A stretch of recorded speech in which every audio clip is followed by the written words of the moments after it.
Hello, everyone. Good evening. This is Bill Cannon from Police Off the Cuff Real Crime Stories, a 27-year veteran of the NYPD. You know, Bryan Kohberger gets sentenced on Wednesday, the 23rd. There are so many things that are unknown about this case. And the biggest thing is what you see on the thumbnail on the screen, the Idaho killings, the motive. And I think, when this gag order was rescinded, there's still nothing coming out of really any value.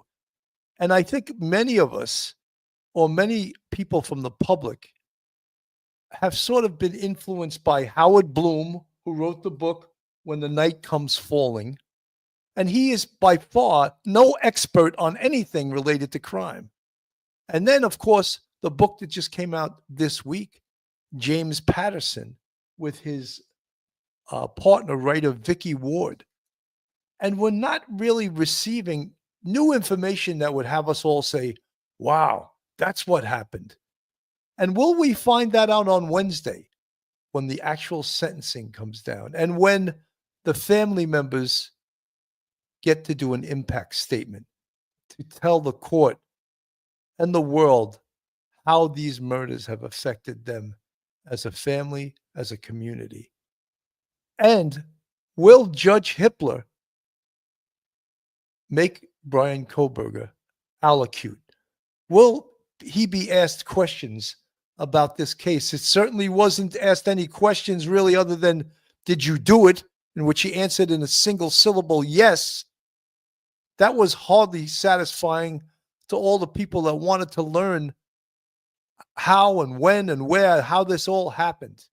So we're hoping that tonight, when we have retired FBI agent Jim Clemente, who's one of the top profilers on this earth, and also the head writer for Criminal Minds TV show, we're going to explore a different area with this, one that not many people have explored because they're not professionals in the police realm, nor are they professionals in profiling, nor are they professionals in the law. They're writers, and they're writing an entertaining book. But we're exploring tonight Kohberger's secret, the psychosexual motive. And that's where we're going to go tonight. So, folks, hold on to your hats. Hold on to your loved ones. Hold on to your cup of coffee. You're about to enter true crime from a police perspective. You're about to enter the off-the-cuff zone. The police off-the-cuff zone.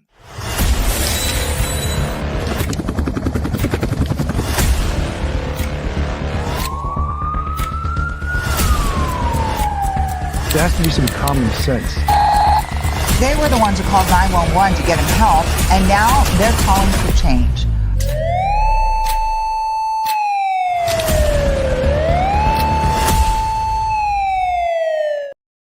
And now a word from our sponsor. BetOnline continues to be your number one source for all your sports betting action. And with baseball in full swing and football season around the corner, BetOnline has more ways to stay in on the action with the latest odds, news, and scores, even live in-game betting. From Major League Baseball, UFC to tennis, and NFL futures, BetOnline remains your choice for sports wagering info.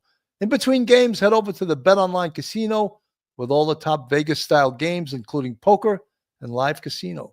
Head to the website today and take advantage of their industry-leading VIP program with level-up bonuses and weekly cash boosts.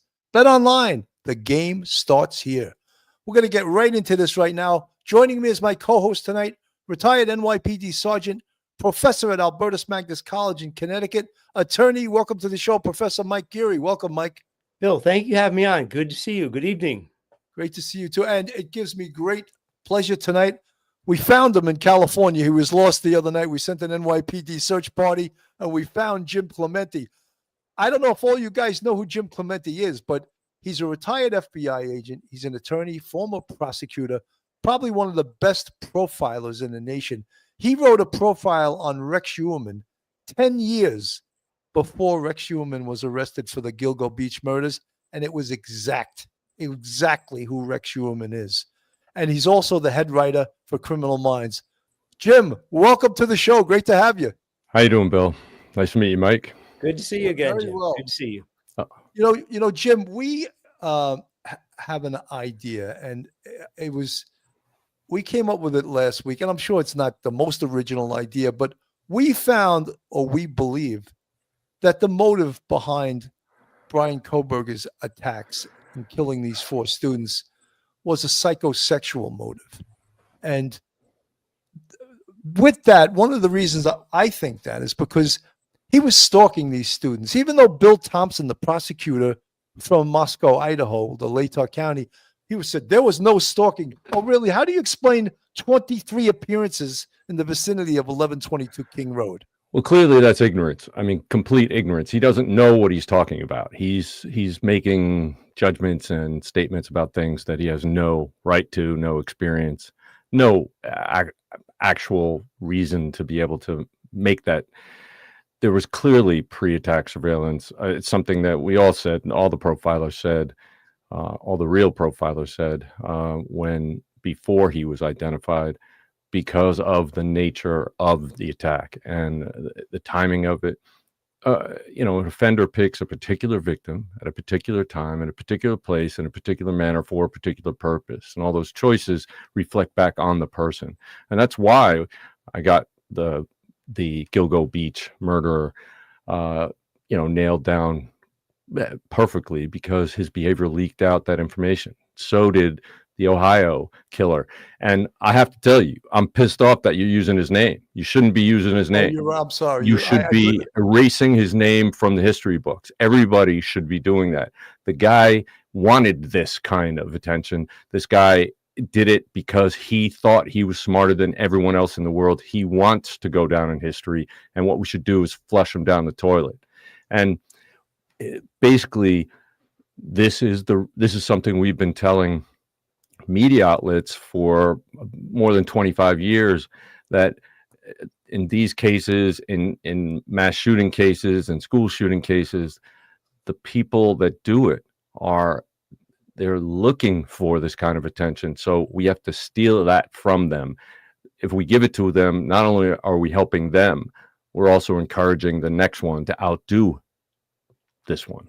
Well, Jim, for the rest of the show, we'll refer to him as the perp or the offender. We won't use his name anymore. Well, you could say dirtbag. I mean, that's a very, that's a very appropriate term. And I know we use that all the time in New York. So dirtbag is fine for me. Jim, I'm so happy because we all think like cops, because we are cops, you know. And so many people have said to me, you don't listen to that? You don't read the court documents? I said, I don't need to read them. I'm a cop. And 23 appearances in the vicinity of 1122 King Road say to me, stalking, reconnaissance. Right. We call it pre-attack surveillance, and it's necessary to pull off a crime like this. The reason why he did it was because he wanted to find out who was there, when they were there, who were they there with, and what was their condition over a period of time. When will they be most vulnerable?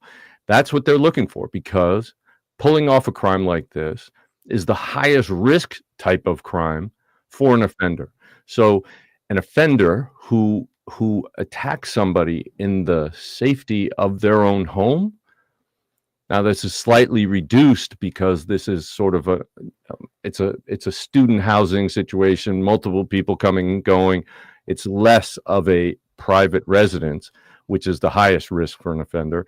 But because of that, this offender had to make sure, he tried to make sure that he had the upper hand, even in this high-risk situation. And he does that by pre-attack surveillance, knowing who's there, what they're doing before, during, and after these types of events, and knowing that they're probably out drinking late into the night and coming home and they're ready for bed, and he wants to get them when they're most vulnerable. It's like when we planned an operation, a takedown operation in the FBI, we always did pre-attack surveillance, right? We always knew exactly who was there and what their condition was in, and we did it at 3 a.m. when they have the least likelihood of being awake and alert and able to fight. So we're trying to avoid conflicts, and so was he. Absolutely. And just as you say, pre-attack preparation. And it was even more than that, because when we look into the psychosexual motive, and it's believed that, unconfirmed, but by a lot of these writers and a lot of the people that he specifically was targeting Madison Mogen, one of the young ladies, and he knew exactly what room she was in. Yeah. And that's the room that he went to, and Madison Mogen is the first girl in this picture here. That's Madison Mogen, Kaylee Gonzalez, Zana Knodel, and Ethan Chapin. Well, I'm glad you're telling their names. They're the ones that we need to memorialize, not that asshole. But 100%. When I went on the news, because I generally will not go on news programs unless there is something that can be a benefit that can be had. In other words, when this guy was unknown, I thought it was important to go on and talk about the kind of person and what his post-attack and pre-attack behavior would be, so that people could maybe help identify him. So it was important. And I said exactly what you just said, that he probably focused on one person inside, maybe more, but probably focused on one. And the other people were collateral damage. And that's another indicator that we're talking about a psychosexual motive.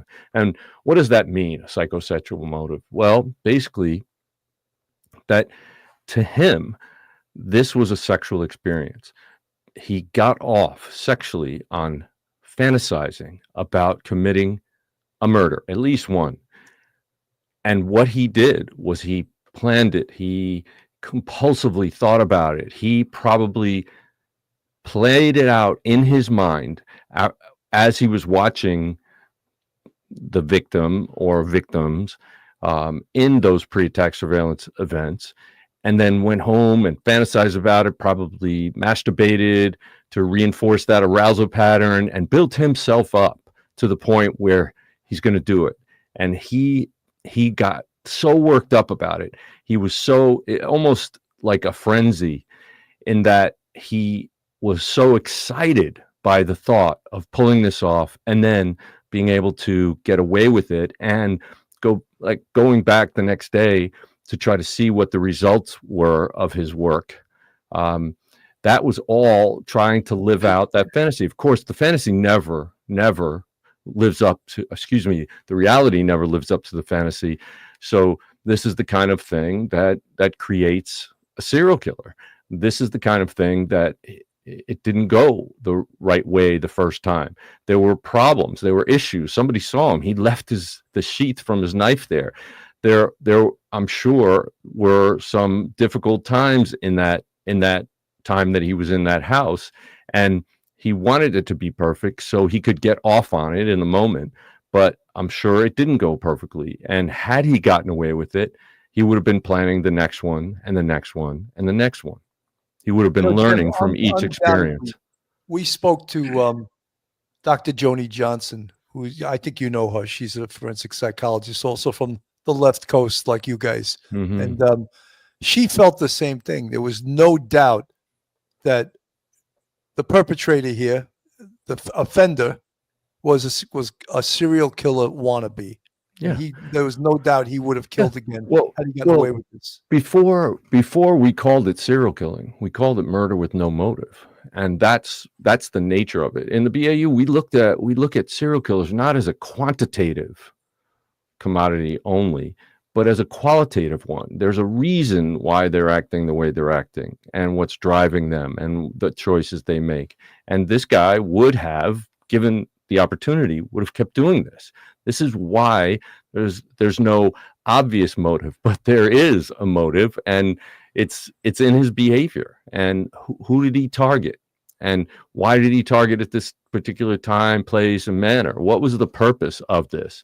He wanted to live out a fantasy. That's a sexual fantasy. It's not just a fantasy, I want to grow up and be a pilot. It's not that kind of a fantasy. It's something he got off on. And I will correct you, though. I live in the left coast now, but I'm a New Yorker. True. So Start spreading the Good. news. Right. yeah.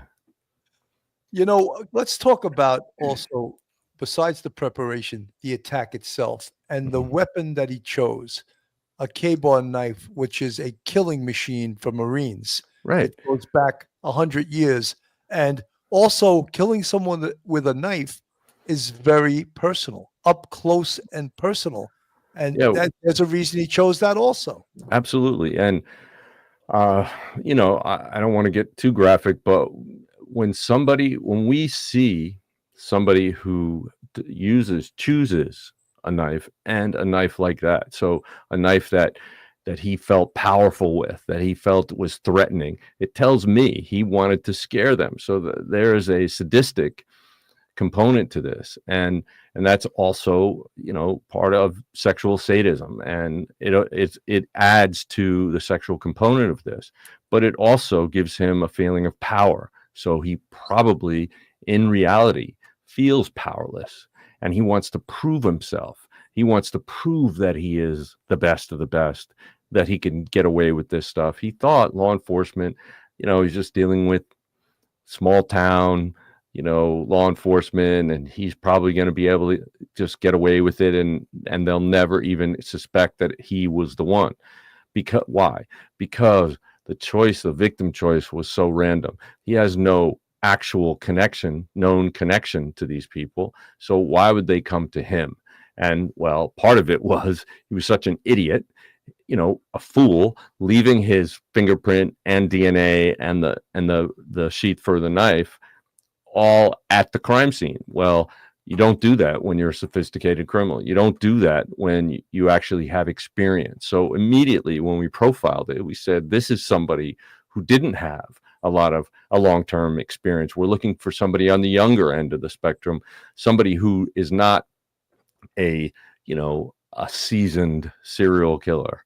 And so, because that was one of the fears. So is this a serial killer that's been out for a long time, and he just swooped through town and killed these 4 kids, and we'll never hear or see of him again in this area? No, this was somebody who was younger, less experienced, who thought he was better than he actually was. And, that speaks volumes. Well, he did take a lot of preparation to attempt to get away with it by, covering up his clothes, cleaning his cars, traveling across the country, right. throwing out evidence. Yes.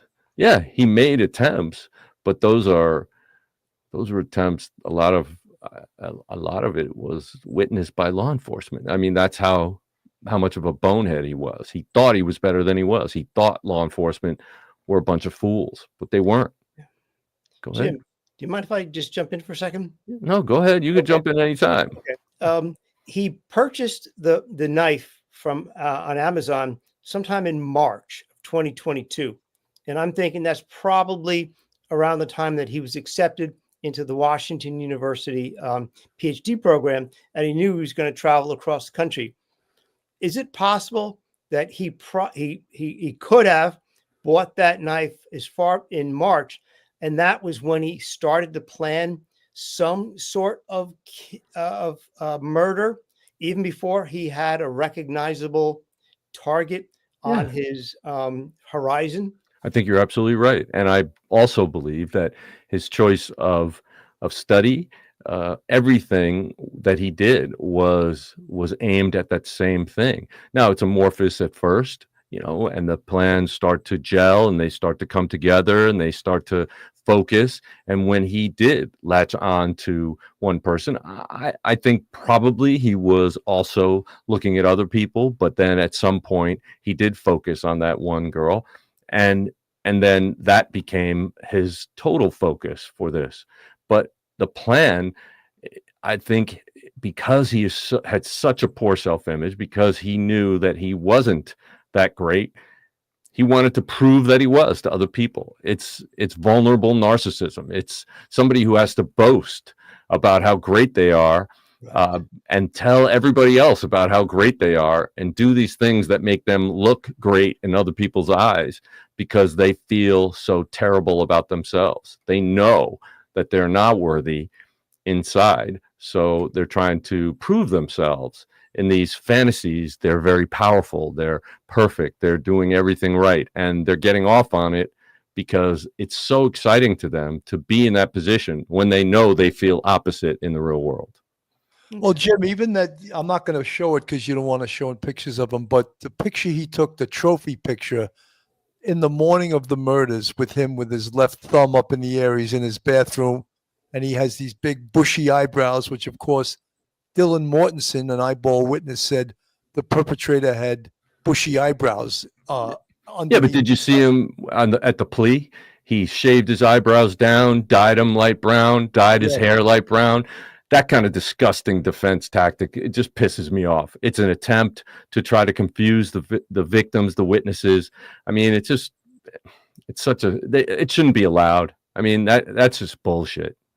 You know, Jim, one of the things also, and we don't want to get on the, just the political subject of the death penalty, but 2 for 2, the death penalty worked as far as getting a plea because the perpetrator was fearful of being put to death. So he pled guilty. It happened with this case, and it also just happened today with Stefan Stearns, who pled guilty to the abuse of the little girl, and he also pled guilty to the murder because he didn't want to get the lethal injection in the state of Florida. This, in Idaho, it was the firing squad.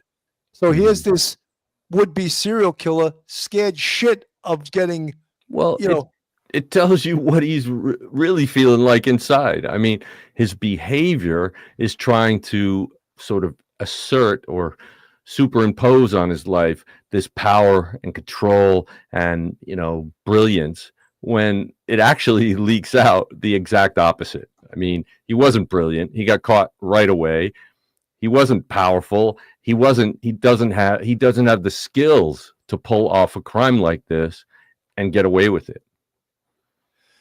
Jim, one of the things is that I didn't like about this case, I think in a way, the gag order hurt a little bit because the public couldn't find out about it. True crime people couldn't find out the actual investigative things they had. And right now, there's still a lot of rumor where you see the book from James Patterson, just how convenient, came out the same week as that he's going to plead. He pled guilty and he's going to be sentenced. But they start making things up instead of using the facts. And we don't know the facts, but they had one of the girls, her name was Emily Allant. She's one of the girls that found the bodies in the house. Mm-hmm. And they have her invent a dream sequence that she dreamed that the perpetrator went to the Mad Greek restaurant and met Madison Mogen. And they put that in the book as like evidence and proof. And that's where the rubber hits the road, that all the bullshit that these, Howard Bloom, same thing. He's going on every talk show there is as this expert. He couldn't find a bad guy in a state prison, Yeah, well, that's the problem. And today there unfortunately isn't a source for reliable, accurate, precise news. There's a lot of people who have a forum who know nothing about investigating, who know nothing about actual facts, who just literally, they're entertainers. And people, unfortunately, treat them like they know what they're talking about. Yeah, Howard Bloom has been on every show as this expert on Idaho 4 murders. And I'm just like, look, Howard Bloom is a good writer, but as I said, he couldn't find a bad guy in a state prison, but they're treating him like he's this super sleuth, Well, I'll tell you, I've done a number of documentaries, over the last decade and a half, and almost every one, the network or studio or production company other than mine, always wants to have a writer or journalist as somebody that you interview. And I'm like, well, not if we can get the actual people, not if you can get people who investigated the case, witnessed the case, are related to the victims. Those are the people I want to hear from. I don't give a damn what somebody who just researched it. They become experts because they read about it. What did they read? They read other people's work on it, or the police, the agencies work on it. Well, why aren't we getting the police agency? Why aren't we getting the people who did the work rather than people who read it and interpret it in a particular way? So yeah, I'm not real keen on listening to people who literally just sort of parrot something else they learned without fully understanding. Without experiencing it, you can't fully understand it. You know, Jim, I feel that too, and it's almost like you can't explain it to people. You have cop instincts. You know, Well, I worked anti-crime in New York City for 6.5 years. People don't even know what that is. That's plain clothes out on the street with the perpetrators, blending in and watching, observing, and then moving in and making the arrest. That's a thing of the past. They don't, because of bullshit politics, they got rid of anti-crime in New York City. It breaks my heart because it was the most effective unit in the NYPD, and now they got rid of it. So things like that gives you the instincts, fighting crime, interviewing murderers, pulling murderers out of their bed at 4:00 in the morning. And then you get these, keyboard warriors saying, there's no evidence of any stalking. Right. Shut up. Yeah. Right. Well, I mean, my detective partner when I was in on the bank robbery squad in New York, violent crimes and bank robberies task force, NYPD, FBI, joint bank robbery task force. Bank robbery task force. Joe Gelfand was my and Chris Montanino. They were both my partners from NYPD, and they taught me a tremendous amount because by the time I got there, I'd been a prosecutor, but I hadn't done any street work. But I did with them. I did a lot of the same kind of thing that anti-crime did. I went undercover a bunch of times to buy kids off the street, to break up, child sex rings and so forth. But if you don't like you said, if you don't actually do the work, you don't really understand what's going on and how, first of all, how risky it is on the street, but also these things are ingrained in you. You said you have a gut instinct, but what your gut instinct really is your subconscious mind doing the math for you. Our conscious minds think in thousandths of a second, which is pretty damn fast. But our subconscious mind thinks in 200 billionths of a second. That's how fast all the different operations that our brain goes through, basically operating all of our nervous system, all of our organs, it's all controlled by our brain and our subconscious mind. And when you can educate your subconscious, when you can take in all this information over the course of your career, doing these investigations, talking to these people, witnessing it, experiencing it yourself, you're actually educating your subconscious. And then when you trust it, when you learn to trust it as an investigator, you can go with your gut because it's going to be right.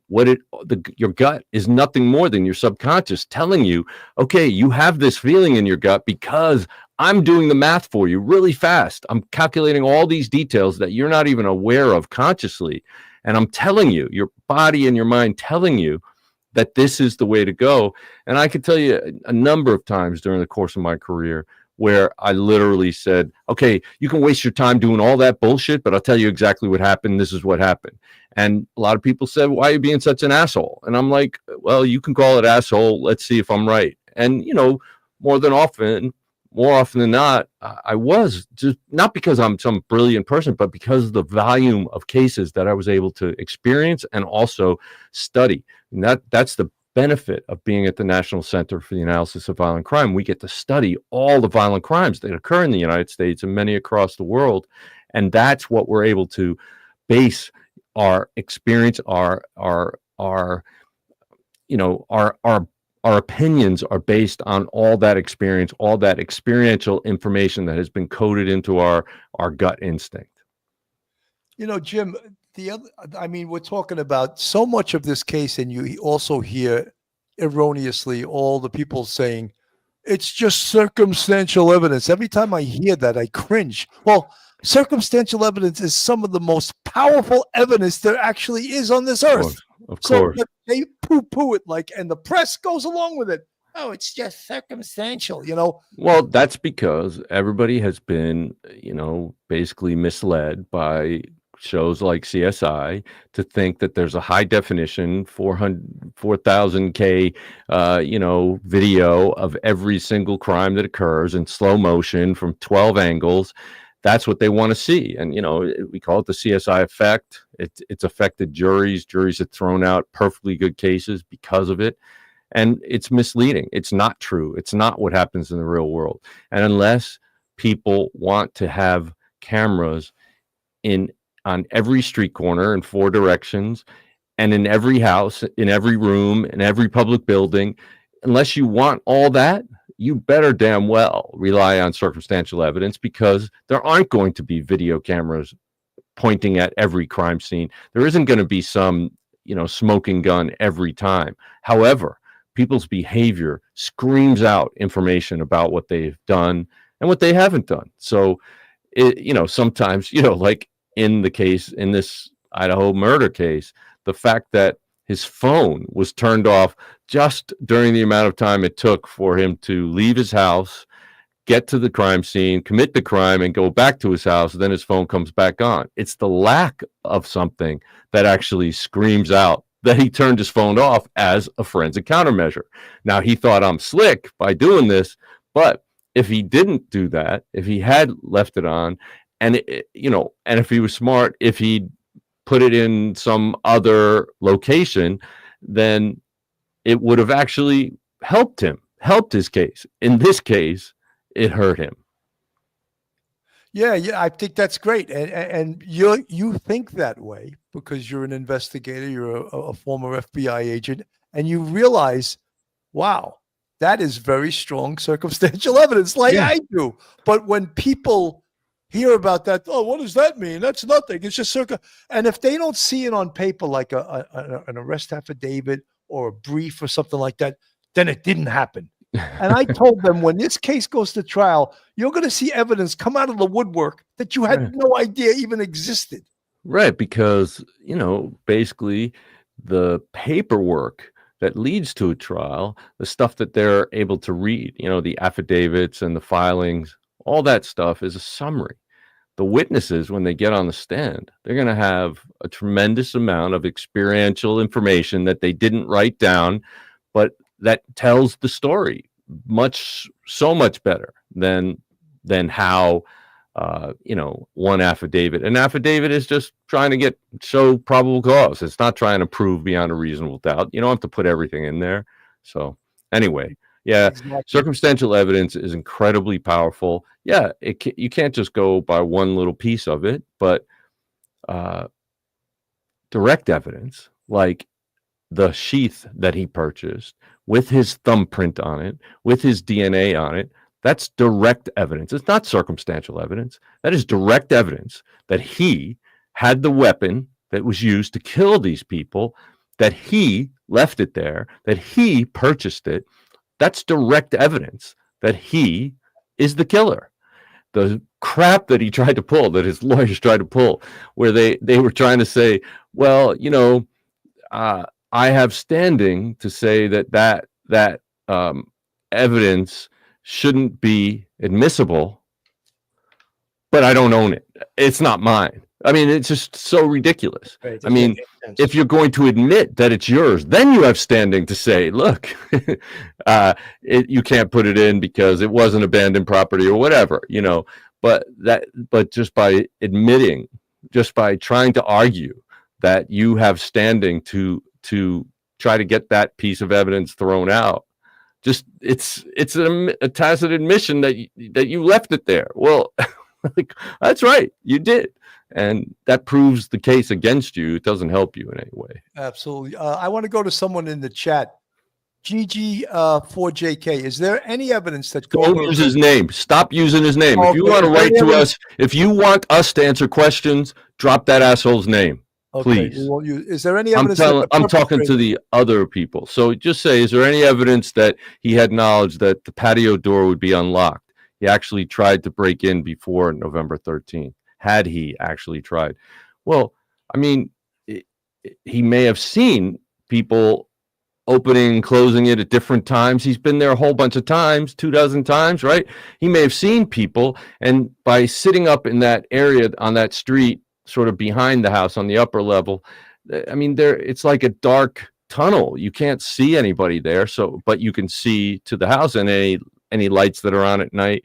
He probably saw that door opening and closing, and actually sliding doors are not very secure. They're very easy to defeat unless you have security measures on those doors. So even if it wasn't unlocked, it's pretty simple to get in through a sliding door.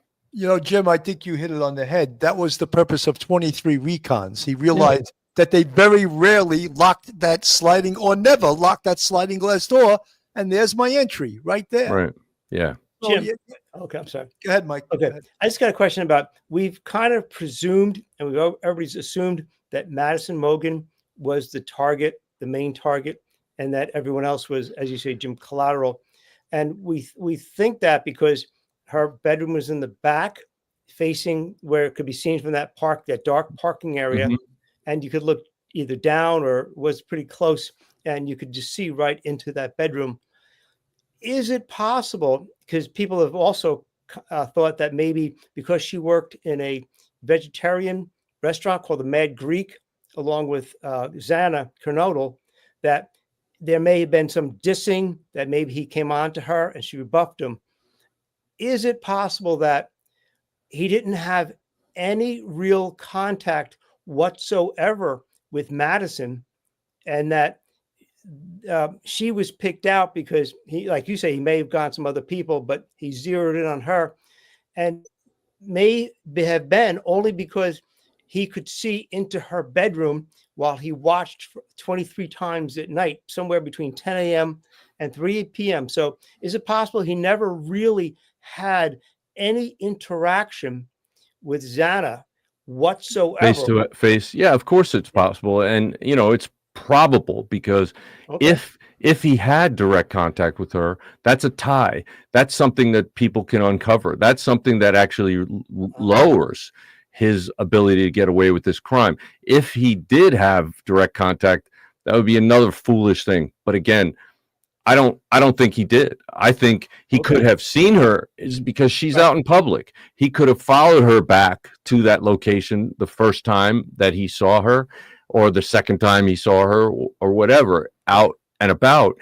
But if he did sit in that particular area, it would have provided him. And, let's face it, this is the kind of thing that we would call, a precursor crime. Voyeurism. He probably saw her in compromising situations and built up that fantasy, and this led to his specific fantasy about breaking in and taking what he wanted, which was her life. And that people think that sex is just intercourse or other sexual acts that we call traditional, and that's not the case at all, because violence can be sex for a sexual sadist. Causing pain and suffering and witnessing that pain and suffering is actually sexually arousing. Well, there are cases, I hope it's not too graphic, but certainly there are cases where a guy who is killing somebody actually ejaculates in his pants while he's doing it, because that's the sexual act to them. And that is something that most people, thank God, don't experience and can't really understand. Well, we can, because we've seen it play out over and over and over again. It's not a mystery to me why he did this. It's not a mystery to you guys, because we've been experienced in this field. But to people who think, like you said, you have to have a freaking video, a high-speed video of the actual crime in order to prove the case, well, I think probably that there's two reasons why they took a plea from this guy. One is the fact that there isn't a high-speed video, and there may be jurors who will basically say, "No, I can't convict somebody of this kind of crime, this serious crime, without a video of it actually going down." And the other thing is that they probably, putting the family was definitely going to be there. The families were definitely going to be there during the trial. That's a long trial with a lot of very graphic, very disturbing evidence that would have come out. and the family would have had to sit there through that. And part of it is that the family doesn't have to deal with that, but the flimsy nature of jurors' ability to see past and really rely on circumstantial evidence is probably one of the motivators for them to have taken this plea. Well, thank you for mentioning that, because you'll be amazed how many people in chat and in reviewing the shows that we've done on this have said there is absolutely no way he could have done this to 4 people in like 15 minutes. No way, no way, no way. And when you get that kind of denial, I think you're right. I think perhaps you may get one juror. Personal Remember, jury. all you have to hang up is one juror to Right. say, I just don't believe it. There's no possible way he could have done that. Well, that's just not true. It takes, I mean, especially when the victims are, Right. either asleep or very tired or drunk or high or any of those a combination of the above. Mhm. Yeah.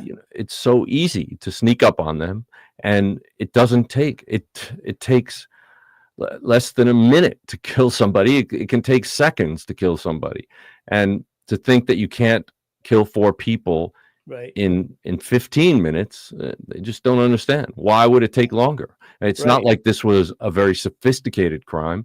This was a breaking and entry. This was somebody who came in, surprised people who were completely vulnerable, who were completely unprotected and unprepared for this kind of activity. They thought they were safe in their own home, and they were not.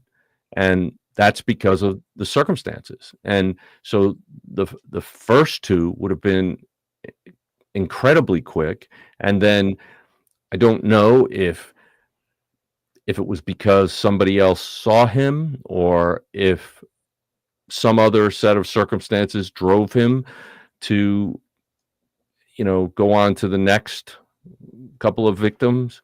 But it absolutely could have been done in a matter of minutes. Sure. The crimes themselves could have been done in under 5 minutes.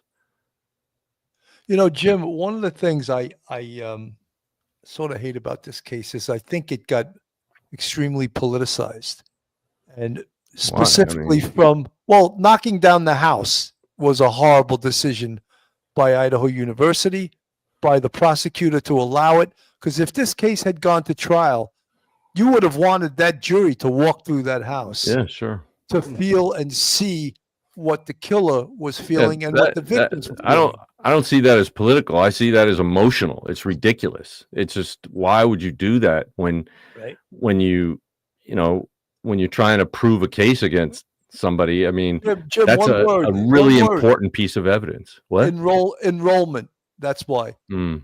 They weren't getting the enrollment because this was the university where 4 kids were murdered off campus. Mm. So the owner of the house donated it to the university, who promptly tore it down. So I also got to think that prosecutor Bill Thompson really didn't want to take this case to trial. He was looking for the opportunity to give him a plea. And that could either be ideology, maybe he's against the death penalty himself, or maybe he wasn't confident in his own skills that he could get a conviction.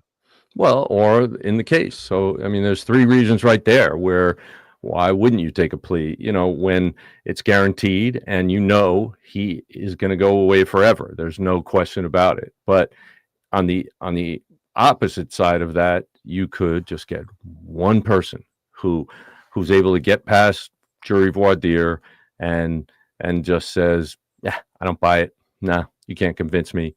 I was on a jury recently, believe it or not. I got picked on a murder trial in LA.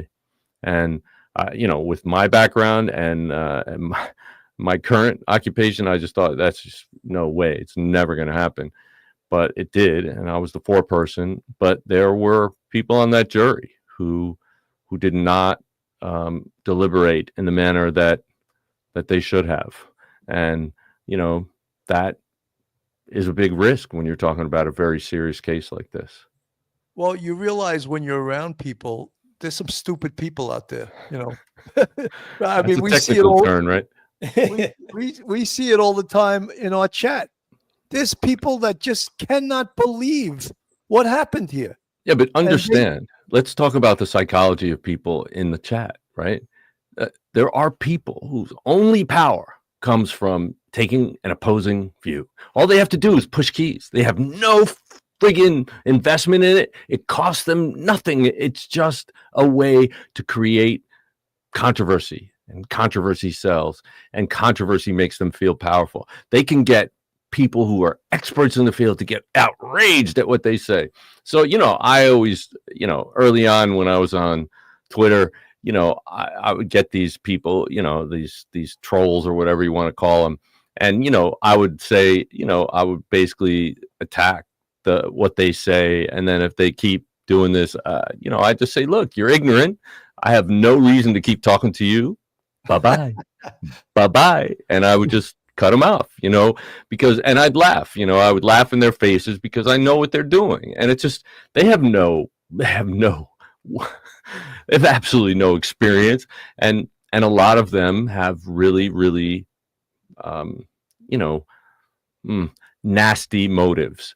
They're literally trying to get people, victims, upset, or their families or whatever, just because they think they're cool by doing it. They're more, look at all these people that are responding to me. Look what I got. It's like sort of like a fire starter, hanging out, watching all the fire engines come, and, being all turned on by the fact that they were able to create this mayhem, all this response. So yeah, I don't give a damn what people say, because it's just pure ignorance. I mean, literal ignorance of the facts. We had Matt Murphy on the show, that great Orange County prosecutor. I think he was undefeated in murder prosecutions. Mm-hmm. And there were people in the chat saying, he's an idiot. He doesn't know what he's talking about. Yeah. I was like, yeah, he's an idiot. You're right. Yeah. What were you going to say? Oh, Jim, I just had a question. There's evidence from phone records that indicates that the criminal in this case went back to 1122 King Road in the morning, sometime late in the morning, like 9:30, something like that. Why do you think he would go back? Is he like the fire starter who just wants? Absolutely. This proves, it proves to me that this was sexually motivated, that he wanted to see the results of what he did. Okay. He wanted to experience them. This is fantasy based. This is what he is driving him. Any sophisticated criminal would know you never want to go anywhere near the crime scene after you commit a crime like this. Right. Obviously, it's a risk. Obviously, putting him back in that location on that next morning. And if I'm not mistaken, it's before it was actually discovered, right? Exactly. It's before there was a response. So he couldn't say, well, I heard about it on the news, so I wanted to go see what it looked like. So another stupid, ignorant, bonehead move by this guy who thought he was superior. I mean, it screams out that he was a newbie at this who didn't know what he was doing. He thought so much more of himself than he was actually capable of. What do you think about the attack itself in regards to the over violent nature of it in the attack on Ethan Chapin? Apparently he not only stabbed him about the torso, but his legs. Well, he probably stabbed him there because he was just like in the case with Ron Goldman. I mean, he was stabbed in his legs too. He was probably kicking. He was probably fighting, and that becomes, you're trying to stop the weapon that's being used against you. But I don't think it's really good to get into all those details because, for the family members, but it's just, certainly this crime did not play out in the way that he had fantasized it would. And again, that's one of the things that drives these kinds of offenders to repeat their crimes over and over again, because they're living out a fantasy that, can never be perfect. It will never go the way they actually anticipate. What he probably wanted was the victim to cower in fear, to be completely helpless, to not fight back at all, to not be able to overcome his will in any way.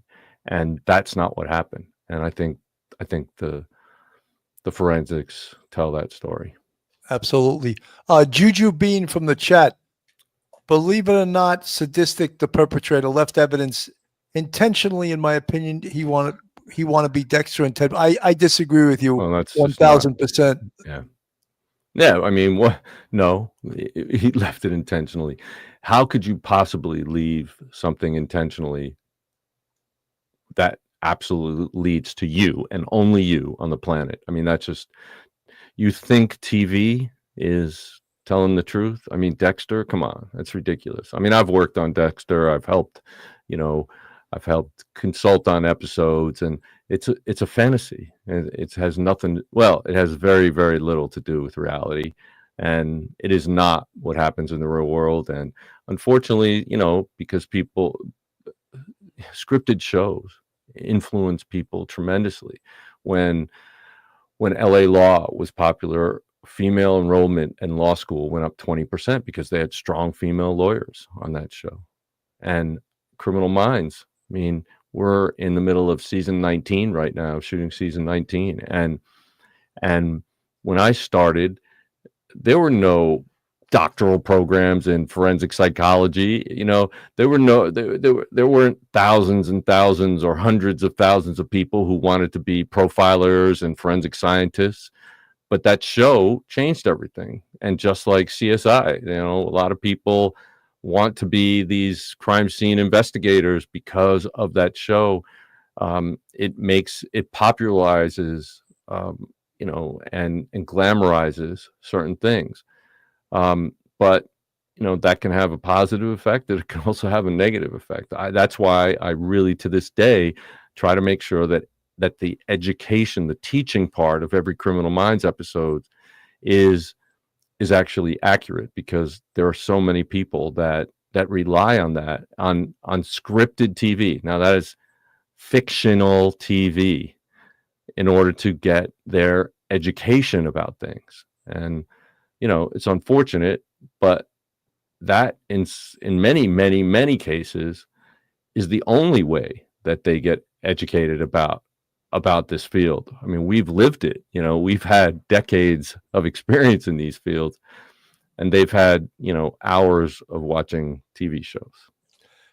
Jim, it's funny. So I used to have, when I used to teach college, kids would come up to me and go, I want to be a cop, but I want to go right into homicide.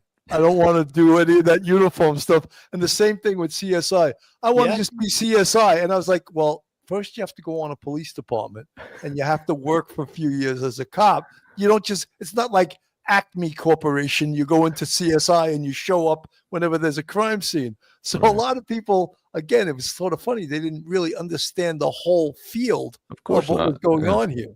Yeah, because the shows don't show that. Like, even now on Criminal Minds, you got a new guy who all of a sudden, because he was working with the FBI, the BAU, he's just out of the academy, and he's now running around the country with the profilers. Well, that doesn't happen in the real world, but I tried to help massage it into something that was at least more palatable than the original idea. But you had something, Mike, that you wanted to say? I just had a question for you. Given what we think we know about the perpetrator in this case, narcissism, self-aggrandizement, we've talked about this. Do we think that there's a chance that the Judge Hippler will not ask him to elocute, and so, but he will be given a chance to say something? Do you think, given his psychological makeup, given what he did, do you think that this perpetrator would want to use the opportunity to address the court and actually tell people about why he did what he did, just Okay. as to be on center stage Right. one last time? First of all, as far as I know, the time for allocution is gone. I mean, they Yeah, took the that's plea, just so there right. is no allocution at sentencing. He may be permitted to give a statement, Right. and would he, knowing that this may be the last time he has this kind of stage, all this attention focused on him, which I'm telling you is exactly what he wants, which is why we should flush his name and him down the toilet. But yeah, I believe he may, although his lawyers probably will advise him against that, because they're still going to try to do whatever they can in the future to undermine this conviction, and no matter what. So the more he says, the Right. the more he undermines any chance of finding some kind of procedural way to get out of this. But I think he'd want to, absolutely. Will Okay. he? I think that's going to be you're going to, depending on how convincing his lawyers are and how out of control his ego is. I think that's going to determine what actually happens. Listen to this. Greg McNeely from the chat. Modest mouse. Exactly. So how would I'm sorry, this moved up. How could a PhD candidate whose focus was psychology, geoforensics, get his perfect crime foiled by some pesky traffic convenience store cams and a phone? Well, Can you leave that up so I can address each issue on it? sure. Yeah. Okay. So first of all, psychology, geoforensics. He was trying to gain the skills to commit the perfect crime in a fucking classroom. Sorry, am I not allowed to say that? You can say whatever you want. Okay, in a classroom, not in the real world. He jumped from, what we would call precursor or nuisance offenses of voyeurism, basically, and stalking, to mass murder. And that was a huge mistake on his part because he didn't have the experience level to pull it off. And so you can't learn how to commit crimes in a classroom. And well, if you do, you're going to make bonehead mistakes like he made, because he had no idea how much adrenaline was going to be pumping through his system, how fast his heart rate was going to be going, how exhausting it was going to be, not because the stabbing, which takes a lot of energy, and the fighting of these victims takes a lot of energy, but the adrenaline rush and then the dump afterwards, like how exhausting that is. You wouldn't know that without experiencing it. Well, he experienced it, and that's probably why he didn't kill the last girl who saw him.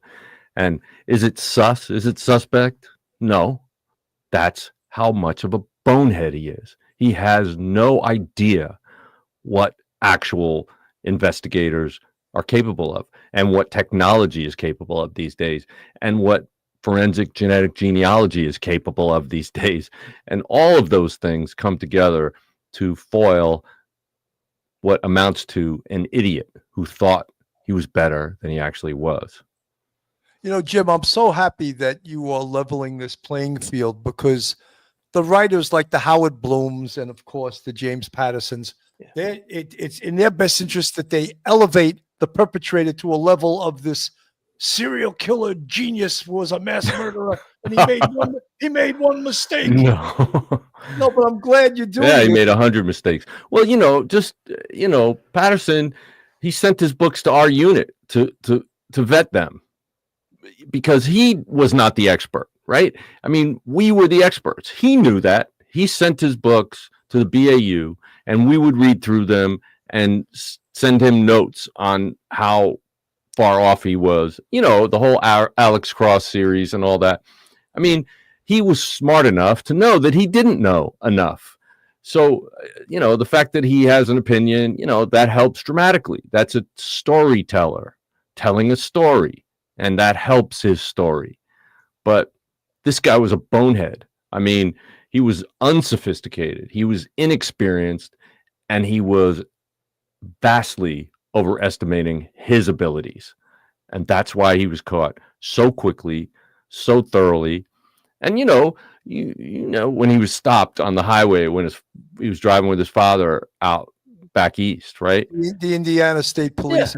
Well, that wasn't an accident. I mean, No. that was totally orchestrated to see if he had cuts on his hands. Yeah. And you know, to make sure that there wasn't any way that he could be you know, fleeing to a place that they couldn't get him back, you know. So it was a very important case, and the ignorance of him taking, you know, biting off way more than he could chew by doing this, you know, mass murder. He chose, you know, a relatively small town, a police department that didn't have to deal with this kind of situation, and he thought that was going to actually help him get away with it. The idiot didn't realize, no, if he did this in Chicago on a bad weekend where 21 other people were killed, people probably wouldn't have noticed it as much. But the fact that he did it in the middle of this small town, the small community, you know, yes, there's a university there, so the population goes up dramatically during the school year, but it's basically a small town, and it's a big, huge event because it never happens in this town. So the idiot chose such a bad jurisdiction to try to pull off this, and he wasn't able to do it. I mean, all of these things should be telling people out there what kind of a fool he is. Jim, could I just chime in there? Yeah. When you look at it chronologically from the time that the homicide occurs, November 13th, to the time they arrest him, December 30th, they don't get the DNA match until the very end. And that's when they get the arrest warrant and they go in. He was suspect numero uno well before that Sure. DNA match was made. That's why the police were following him across country. Yeah. You know, Well, the besides- FBI was coordinating that. Yeah. I it was mean, great. yeah. And, you know, people don't even realize, think of the car. They were talking about a white Hyundai Elantra within about a week of the homicides. This guy used his own personal car to commit this sort of crime, and so it's He his own thinks he's personal car. invisible. Right. And there's people have ring cameras. He's never heard of a ring camera. Right. It's just amazing. Some of the most elementary things he did not. Because he's trying to learn it in a classroom, not in the real world. Not that I think people should be doing that, but Right. clearly he just oozes out the fact that he is not criminally sophisticated. He tried to be forensically sophisticated, but even that he failed at miserably. What's crazy is people trying to elevate him, Right. as you said, Bill, to some super, you know, criminal. What a fool. I mean, anybody who thinks that is just have no idea how foolish this guy's actions were. I mean, look, you know, I'm not going to try to help anybody else commit crimes in a better way, but what I'll say is there are 100 things that he did wrong. And it wasn't just, you know, his phone and his you know, ring cameras that did him in. There were so many things. And of course it is circumstantial evidence, but it is an overwhelming amount of circumstantial evidence. And there's no question that this guy thought more of himself than he could actually achieve. Absolutely. Smitty from the chat. Sergeant, thank you for the $5 super sticker. Sergeant Bill, why do you keep with the belief he will give an allocution? Well, that was the door for that was just shut. Apparently, he cannot give an allocution at the sentencing hearing. Well, it's not an allocution anymore. The allocution goes with the plea, right? And the judge didn't ask him for an allocution. And I don't know why. You know, I could be wrong. I don't know the state law there, but the time for an allocution is at the time of the plea. But I believe prior to sentencing, they will give an opportunity to make a statement. And of course, he could say whatever the hell he wants. if he says something really bad, they might shut him down. But it's certainly not in his interest to make any further statements about his culpability at sentencing, because, you know, that's only going to hurt him at sentencing. If he goes off on, yeah, well, I walked in there and I did X, Y, and Z to this person, and then I did this, and then I did that, and then I did that, and this is the reason why, the judge is going to say, you are a completely sick, deranged psychopath, and you should go away forever, period. So it's not going to help him. No, not at all. You know, now, will he grant interviews later? Possibly, because he wants, like, he'll sit there for a while, and, you know, his lawyers will probably tell him, you know, don't say anything, don't do anything, but he'll sit there for a while and feel isolated, and he'll feel like minuscule, like he has been for probably a good portion of his life, and he'll want to get that fame back. That's why don't ever use his name. Don't ever even talk about who he is anymore, because he should be thrown in the trash. 100%. I just want to make a statement about Judge Hippler. I think Judge Hippler did an outstanding job in turning down a lot of the requests that the defense made. Of course, the continuance, no continuance. It's been 2.5 years. Mm-hmm.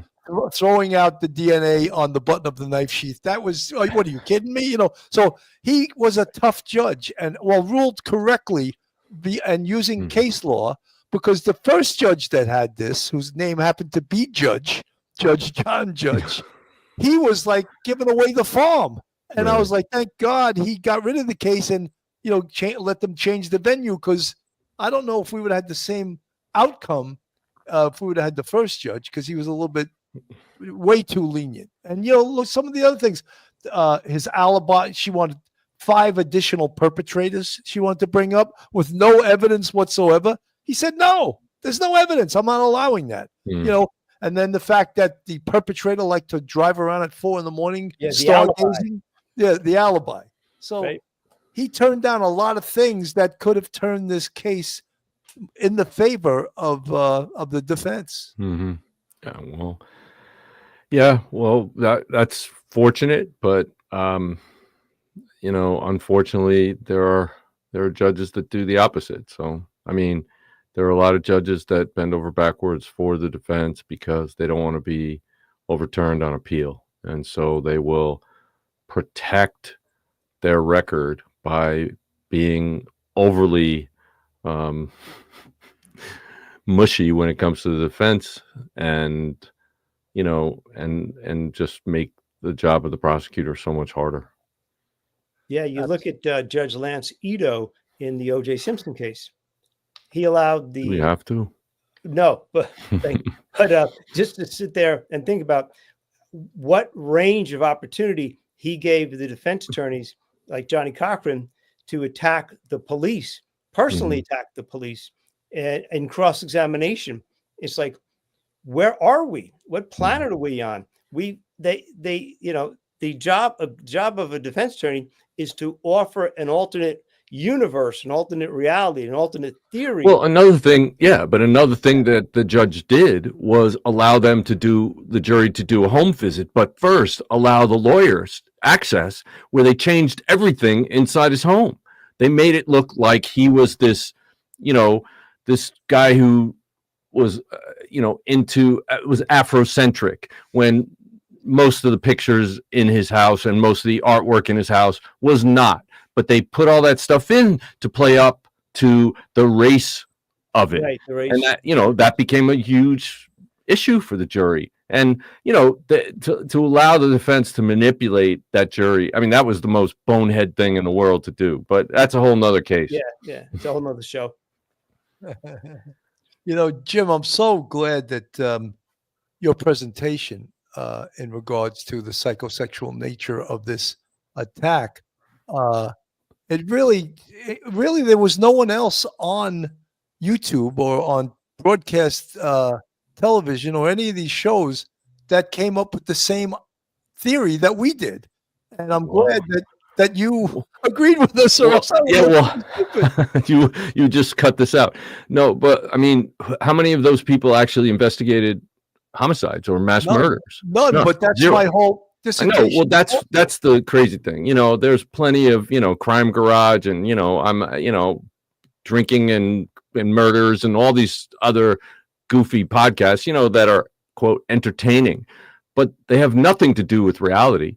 They're people who maybe they're great entertainers and storytellers and so forth, but they don't have any right, any basis to do any analysis. And that's the difference between them and this podcast and my podcast. Real Crime Profile is me and Kathy Canning. We spent over a decade working together in the behavioral analysis unit at the National Center for the Analysis of Violent Crime. We worked as members of the National Center for the Analysis of Violent Crime. That's what we did. We analyzed violent crime, and we taught across the country and around the world. And we consulted on cases, and we traveled on hundreds of child abduction homicides, and sex crimes cases. Thousands and thousands in the 12 years that I was there.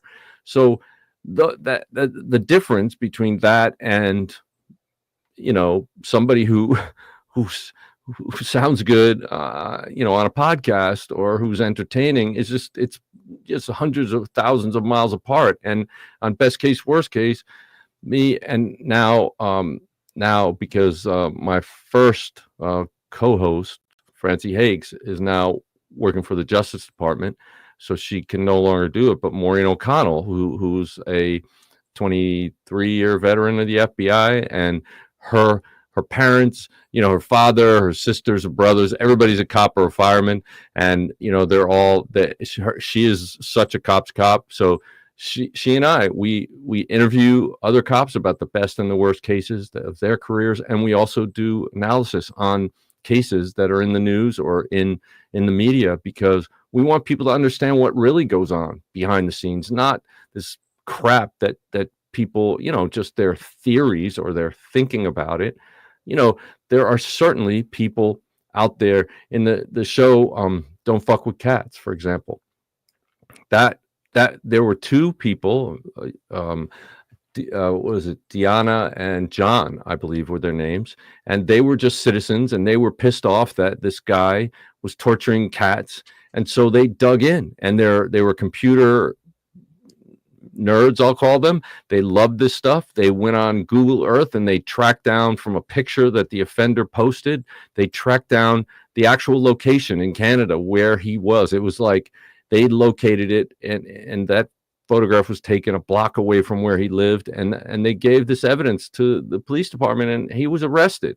But that's that kind of work, that kind of assistance that crowdsourcing can bring to law enforcement is amazing, because it's why America's Most Wanted works so well, because they put it out to the world and they said, look, if you can help, please tell us. Tell us if you know this person, tell us if you've seen them, that kind of stuff. I mean, they were able to. I mean, it was ridiculous. I think I'm trying to think of 12,000 cases that were resolved, 12,000 fugitives over 25 years. We re-upped that show, my production company, XG Productions. We re-upped that show, unfortunately, right before COVID started, and we got 5 episodes in, and we caught 9 fugitives in those 5 episodes. But then it got canceled because of COVID, which is a shame, because it's a really important show, and it did help. But I'm actually working on a new show similar. That's great. Just to let you know. Good. So hopefully that'll be up and running. But the fact is that people can help, but certainly people who have no experience and no basis of actual knowledge about these cases shouldn't be misleading other people and telling them they know what they're talking about. Well, there's 90% of them on YouTube or what you're talking about. Phil Grimaldi in the chat. It's amazing how so much of what Jim stated tonight is parallel to what Bill and I have been saying forever. Because they are real cops, real investigators, people who are professionals. Like, you would never go to, somebody who, writes a good book or tells a good story for brain surgery, right? You wouldn't, because they're not professionals in that field. Well, this is as complicated. This the behavior of criminals, when you actually work, when you're entrenched in this for decades of your life, it imprints on you, and it imparts upon you information that helps you actually analyze cases, as opposed to hypothesize, theorize, think about.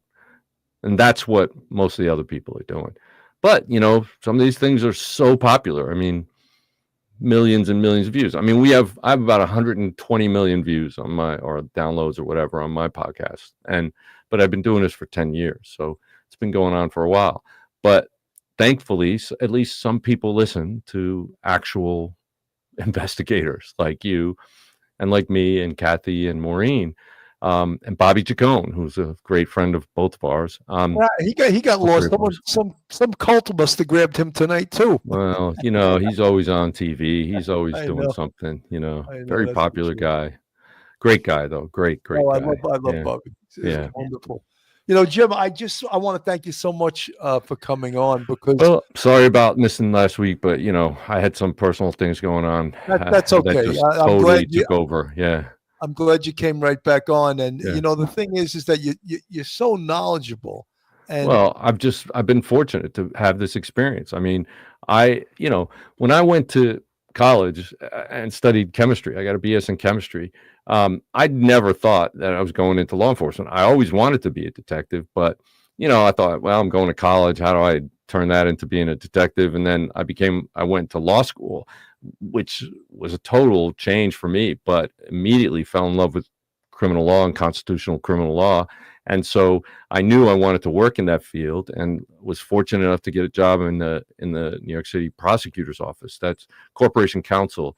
They prosecute youthful offenders. Yes. They're prosecuted, in New York, you can prosecute youthful offenders, I think as young as 12 as adults, right? But anyway, I was fortunate to do that, and then transition to the FBI because the agent that recruited me said, FBI agents are just federal detectives. And I just never thought of that, because I always thought of the FBI on the spy side, not on the criminal side. And when he, took me through some of those cases, I was like, wow, yeah, that is really interesting. I'd love to be able to use my chemistry background in forensics. So I immediately volunteered for what we call the evidence response team in the FBI, which is the CSIs of the FBI. I volunteered for that because I thought that I could bring something to the table there. But I also, working on search warrants, being a former prosecutor and attorney, I was really good at helping to write the search warrants, but also in executing those search warrants, and then forensically making sure that things were preserved. Because I'll tell you, the thing that pissed me off the most when I was on that bank robbery squad is most of the guys would take the pen in the trigger guard and drop the gun into a plastic bag, and then they'd be handling it with their hands, and they'd think that they're preserving the evidence on it, but all they're doing is smudging any fingerprints or partial prints that are on it. And I'm like, I would just get so upset. But wait, even the guys that preserved it during that process would put it in a FedEx envelope and mail it to the FBI lab, and it'd be jostling around and thrown around and all that stuff. And by the time it gets there, they never find any prints on it. So I made a FedEx box with toothpicks, sticking up so that it was sandwiched between half toothpicks on the bottom and half toothpicks on the top, in styrofoam, so that it was just little points that were holding it. But when you close the box, it couldn't move in transit. And that I kept getting results back from the lab, as opposed to smeared, partial prints that were unreadable. And I'm like, why does it take somebody like me to figure this out? If you just handle that, the whole reason why you're using gloves and you're not handling it before it goes in the bag is the same reason why it shouldn't be handled while it's in the bag. Right. But anyway, that was just one thing that, really helped me, focus my career. And I got lucky to be able to, the guys who taught us profiling in the academy, they were the behavioral science unit guys, Pete Smerick, for example, and Ken Lanning and John Douglas. I mean, they were all great mentors. And I, went up to Pete after he taught the class, and I said, look, I really want to do what you do. And, like I'm sure you told most of the people who say, I want to go right to being a detective. He said, well, get 10 years of experience doing major cases, task forces, make sure you know how to work with cops, make sure you know your stuff, and then come back and talk to me. And I did, and it was 9 years and 8 months later that I got promoted to that unit. But it was my dream to do it. To be able to use your brain that way is just a fascinating thing to do.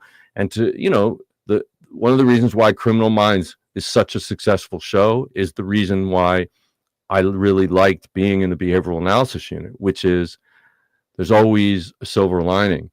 In most single homicide cases, it's good if you can identify the offender and then throw him in jail, prevent him from being free.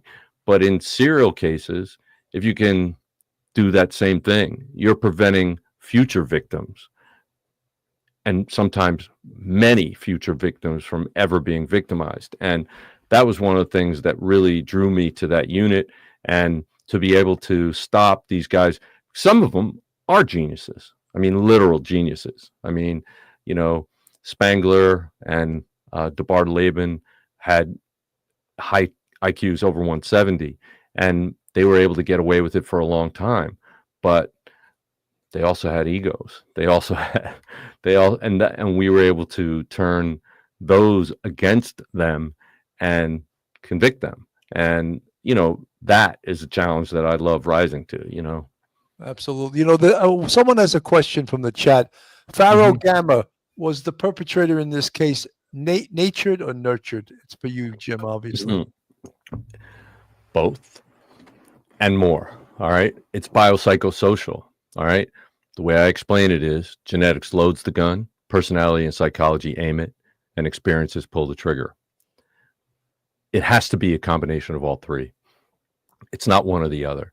So we're born with a genetic potentiality, not necessarily a predisposition, but a potentiality. We're limited in the actions that we can actually physically and mentally that we're capable of by our genetics, but our personality and psychology are the filter through which we experience the things that happen, the nurture in life, right? So the way I explain it is you could have twins who are born at the same time, same family, and one of them says, you know what, look at our parents, they sacrifice for us, they go without so that we can have stuff, and man, when I grow up, I'm going to make sure that I take care of them and that they want for nothing. And the other one says, are you kidding me? They're failures. They can't even give us what we deserve. I want to kill them. And same circumstances, the only difference is that filter. And how do we participate in that, building that filter in our psychology and our personality? We do it by the thousands of private decisions you make in the privacy of your own brain. From the time you're a little kid, are you leaning towards the dark side? Are you doing things that are kind of wrong and embracing it and seeing what you can get away with? Or are you trying to reject that your whole life and do good and help other people? Well, at a certain point, this becomes so easy. It becomes, second nature. You don't even have to think about it, one side or the other, and if you're going to the dark side, eventually you don't even have to think about it. Your filter will justify, it will rationalize the things you want to do. It'll project the blame onto the victims. It'll say they deserved it, and they'll minimize the bad thing that you're doing. And those, what we call RPMs, rationalizations, projections, and minimizations, are the things that allow offenders to get over the wall of doing bad things to other people. Of course, if you're a psychopath, that wall is very low to begin with, because you don't look at other people as anything other than tools or a chair, So anyway, that's boiling it down really quickly, but I think that should answer your question. It's not either or, it's that and more. Jim, I'm going to give you one more question. This is from Phil Grimaldi, who works with us all the time. Did you have a profile of the perpetrator in this case before he was caught? Yeah, I did. I said that I said that he engaged in pre-attack surveillance. He most likely focused on one of the victims, but may have then spread out to more, that they became targets as well, that he was younger, inexperienced, and that he, and basically he got off on this. The pre-attack surveillance was sexual for him, and he engaged in these precursor crimes like voyeurism. And I didn't know if he actually, because stalking to me has an extra component. It's not just sitting on a location and observing people, that's voyeurism, but stalking to me is also following around, and I just don't know if that exists in this case, but I called it pre-attack surveillance and engaging in fantasy behavior. Those are the things that I could tell from this. I can also say, as you started out this podcast today, that he was somebody who didn't mind wet work, that this was something that he probably fantasized about, that getting up close and personal was really important to him, his choice of weapon. And at that point, we didn't know. I don't know if we knew about the K-bar knife. We knew that there was obviously a knife, and we knew the damage that was done, but I don't know if we knew the exact type of knife that was used at that time. But as we always say, every time we do a profile, this is based on the information that I have at this time. If there's more information, then that could change things. But like, you said earlier in the Go-Go Beach murders, that was something that, his behavior just screamed out so much information about him. Like the fact that there were, I think, 3 belts on one of the victims, told me that, that he's into these bindings, and, he's probably into bondage, and he's probably very meticulous. And he, in his real world experience, in his family and in his profession, he's going to be very meticulous and demanding, and he's going to be a hardcore, dude. And that, the timing of his crimes, I said, he's probably only able to get access to these victims during that time period. So he's probably married with kids, and he's doing this while they're away on vacation. And that's exactly what happened. I mean, it was amazing to me that all this stuff played out, but it was, and then also that he had a job or a hobby that had to do with burlap, because that's a very, very strange way to dispose of bodies. And it turns out that it was, we didn't know that it was camouflage burlap. Had I known that when at the time, I would have absolutely said his hobby is hunting, but we didn't know that it was camouflaged in the public. That was one of the things that the police held close, but that's what he did. He had burlap that he used to make duck hunting blinds with, and that's why he used it. It was available to him. He didn't go out and purchase burlap so that he could wrap these bodies. If he had done that, he would have just gone to, Home Depot and gotten supersized, heavy-duty black plastic bags. But the burlap, I believe he used because he wanted the bodies to rot, and he didn't want them to be preserved, anything to be preserved, or forensic evidence to be preserved by plastic. So I think there was a greater level of sophistication in that case than obviously was in the Idaho murders. Jim, talk about preservation of evidence. A body of Sandra Castilla, there was a hair on her back, and she was murdered in 1993, and that hair came back to Rex Schulman. Wow. Yeah. And wasn't it his wife's hair too? Wasn't it? Yeah, on a couple of the belt. other bodies. Yeah. Yes. Yeah. That was, but just crazy coincidence. I was actually shooting an episode of Criminal Minds on the day that the first bodies were discovered in Long Island. My sister called me up to tell me, oh my God, there's a serial killer in Long Island. On that day, I was on the beach shooting an episode of Criminal Minds that I wrote about a guy who discovers bones on the beach. We were shooting a scene we had a big tent set up, and we had tables, and we had these bones laid out on the table when my sister called me. And I think that night it was Don Lemon asked me to come on CNN at the time to talk about the case. And like I said, I thought it would be helpful to tell people the kind of person we're looking for. That's why I wanted to do it that night. And at the end, after we talked about it, he said to me, "Hey, do you ever use like real cases in when you write episodes of Criminal Minds?" And I said, "No, I write the episodes and then it happens in real life." And that because I was trying to be a little light because it's a very dark subject, but Yeah. the fact is that it was just uncanny how close what we were shooting that very day actually was what happened in that case. Maybe that's why I had such great insight into it, because I had been thinking about it. When you shoot an episode of Criminal Minds, you've been working on that script for 2 months, so you come up with the idea, and then you do an outline, and then you break the case, you break the episode on the board with the rest of the writers, and then you write a first draft, and then you go through all these production loops in the studio, and the network give you notes.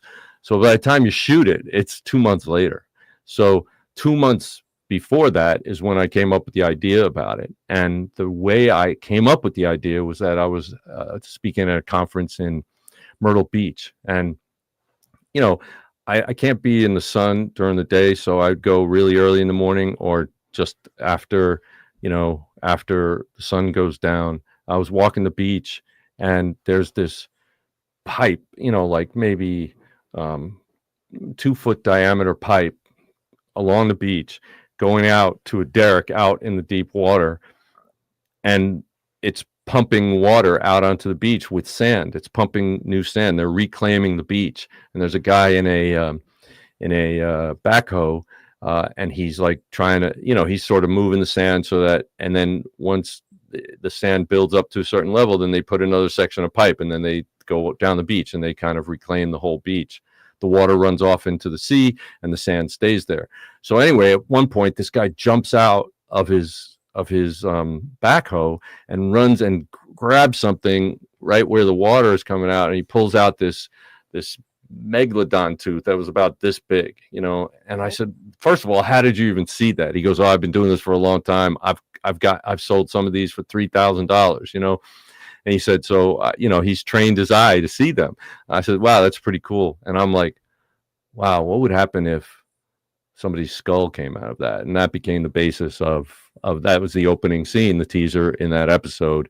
And it, they uncovered all these other bodies on the beach. But anyway, it just goes to show you, like, that was based on my experiences and knowing how offenders operate, and I got that information. Some of it was institutional knowledge from the guys who preceded me, the men and women who preceded me in the BAU, and some of it was my own experience in investigating homicides and also interacting with these offenders and interviewing them in detail, in great detail. And so all of that together, hopefully, has added to people's knowledge, when they watch the show, that they're taking in information that's actually accurate. I can't say that's 100% accurate, because we're trying to tell stories, and we have 47 minutes to tell that story, and we have to make sure, we have network notes and studio notes and all sorts of different things that go into it, but I did try to make it as accurate as possible. That's Jim, and this is so interesting. You're so fantastic and so knowledgeable in this area. I love listening to you. Mike, your final thoughts, and we'll go around, and then we'll let Jim go back to the West Coast. Jim, I just want to say thank you very much, because the way you think as an investigator is the way that Phil, Bill, and I feel. And it may be contrary to what a lot of talking heads think about the case, but we saw the angle, the psychosexual angle early on.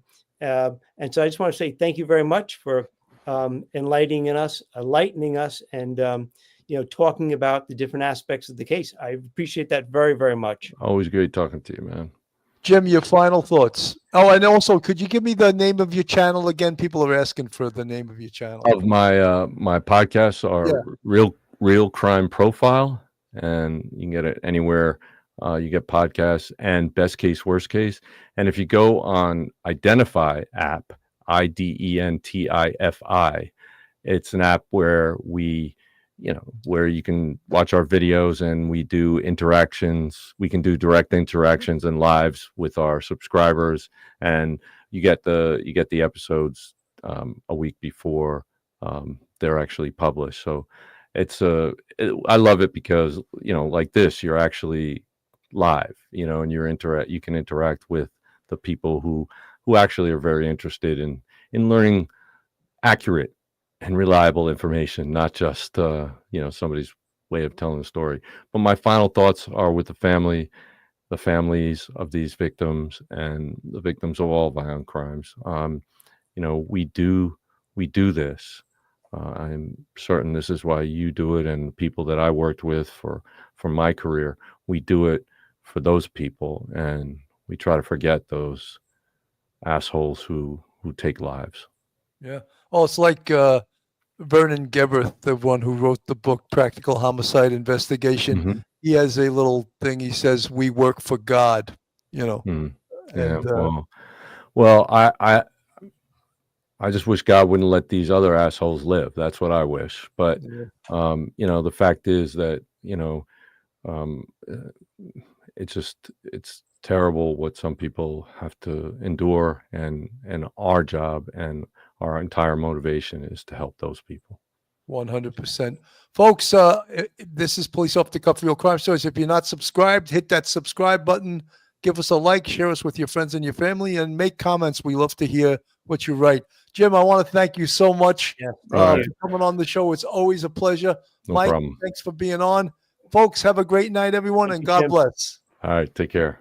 I know. One episode, just saying enough.